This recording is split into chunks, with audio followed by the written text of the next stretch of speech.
Bonjour, c'est l'heure de l'info-flash du Bouboub. Petit épisode sur un sujet bien précis. Pour toujours allaiter, en toute sérénité, bien informé. Bonne écoute, c'est l'heure de la petite tétée.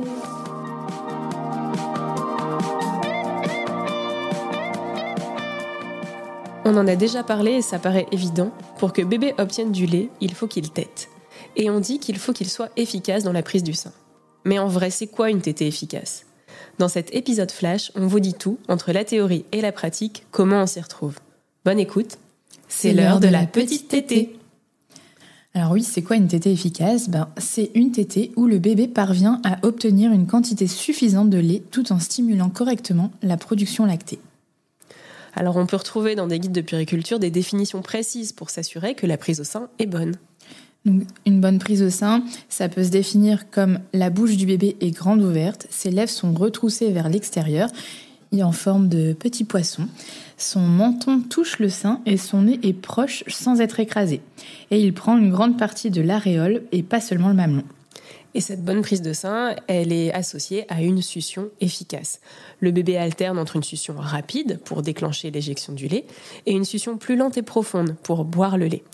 On peut voir ou entendre le bébé avaler régulièrement, signe qu'il reçoit du lait. Et les joues du bébé restent rondes et ne se creusent pas pendant la succion. Sa colonne vertébrale est bien alignée. On parle même de succion mature type, composée de mouvements amples, réguliers et rythmés, organisés en longues séries de plusieurs dizaines de mouvements d'affilée, puis d'une pause, lors de la déglutition. Et en fait, la respiration est alors régulière, sans accélération lors des pauses. La conséquence de cette tétée efficace, c'est des signes de satiété et de bien-être. Le bébé lâche le sein de lui-même ou semble détendu après la tétée. Il a des couches mouillées et sales en quantité suffisante, au moins 6 couches bien mouillées par jour dans les premiers jours. Il prend du poids régulièrement selon sa courbe de croissance. Et ben voilà, ça c'était la théorie. Mais en fait, ça se passe jamais comme ça. Alors, en pratique, il y a certains bébés qui vont pas faire de longues salves de succion bien ordonnées et qui sont pourtant capables de prendre des bons volumes de lait au sein. On peut donc considérer finalement qu'un bébé a une succion efficace s'il est capable de téter des quantités suffisantes pour prendre du poids, le tout sans que la tétée soit douloureuse pour la maman. Et alors pourquoi il ne faut pas toujours se fier à la théorie ? En tout cas, pourquoi pas se bloquer sur la théorie ? C'est que moi, dans mon cas personnel, j'avais lu tout ça, le bébé qui doit pas creuser ses joues, qui doit faire le vide, qui doit bien ourler ses lèvres. Et mon premier bébé, il ourlait pas ses lèvres, il avait des cloques de succion sur la bouche, et je lisais partout que c'était pas bien, que c'était une mauvaise succion, donc ça m'angoissait en fait, alors qu'il prenait du poids, je n'avais pas mal, j'avais la sensation servie de sein plein. Donc en fait, tout allait bien et en effet, mon fils n'avait pas un profil de succion type. Il faisait pas le petit poisson. Voilà, il faisait pas le petit poisson du tout. Ou alors, je sais pas, il a des petites lèvres, ça ne se voit. Mais en tout cas, voilà. Donc la théorie, c'est bien encore une fois, mais la pratique, dans ce cas-là, c'est très important. Et donc, n'allons pas nous inventer des problèmes là où il n'y en a pas. Oui, et pareil, on se fait pas une fixette non plus sur le nombre de couches mouillées. S'il y en a que 5, c'est pas grave.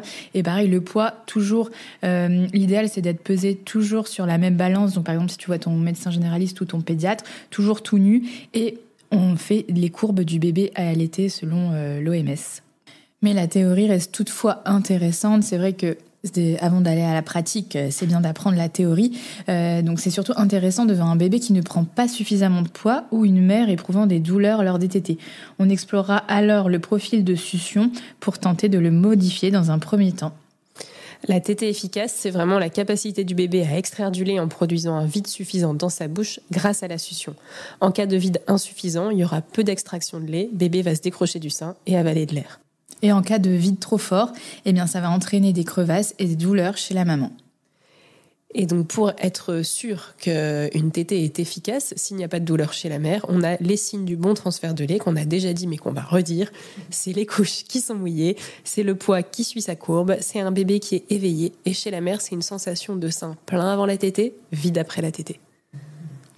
Et si une tétée n'est pas efficace, donc prise de sein douloureuse, faible prise de poids, bébé agité après la tétée, c'est là que ça peut être utile de consulter une consultante en lactation pour ajuster la prise du sein ou identifier une autre éventuelle problématique. Voilà, j'espère qu'on t'a rassuré sur ce qu'est une tétée efficace. C'était l'heure de la petite tétée. n'hésite pas à noter, commenter, partager notre podcast pour que Boub Boub fasse du bruit dans les oreilles de celles et ceux qui en ont besoin. Pour toujours allaiter, en toute sérénité, bien informé.